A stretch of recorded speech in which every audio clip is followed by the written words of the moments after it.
Surgery లేకుండా sciatica, spondylitis, frozen shoulder కి కేవలం 45 నిమిషాలలో నొప్పి లేని అత్యాధునిక చికిత్స ప్రాణ పెయిన్ క్లినిక్.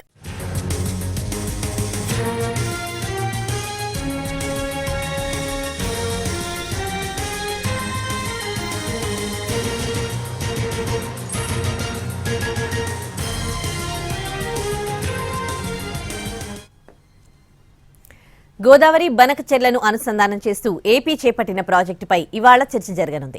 హైదరాబాద్లోని జలసౌధలో జరిగే గోదావరి నదీ యాజమాన్య బోర్డు జీఆర్ఎంబీ సమావేశం జరగనుంది.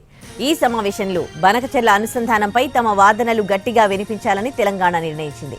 అలాగే అనుమతి లేని ప్రాజెక్టుల డిపిఆర్లు 2021లో బోర్డు పరిధిని నిర్దేశిస్తూ కేంద్రం జారీ చేసిన గెజిట్ నోటిఫికేషన్ అమలుపైన చర్చ జరగనుంది.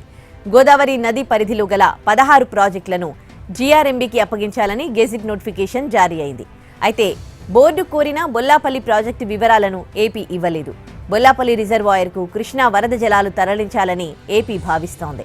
80,000 కోట్ల ప్రాథమిక అంచనాలతో బొల్లాపల్లిపై ప్రాజెక్టు నిర్మాణానికి ఆంధ్రప్రదేశ్ ప్రతిపాదనలు సిద్ధం చేసింది. రోజుకు 2 టీఎంసీల చొప్పున 90 రోజుల్లో 180 టీఎంసీల మిగులు జలాలను తరలిస్తామని ఏపీ చెబుతోంది. దీనికోసం నాగార్జున సాగర్ కుడి కాలువ సామర్థ్యాన్ని పెంచుతామంటోంది. అయితే దీనిపై తెలంగాణ అభ్యంతరం చెబుతోంది. దీంతో జీఆర్ఎంబీలో దీనిపై చర్చ జరిగే అవకాశం ఉంది. ఇక 2 రాష్ట్రాల ఉమ్మడి ప్రాజెక్టు పెద్దవాగు ఆధునీకరణపైన జీఆర్ఎంబీ చర్చ జరగనుంది.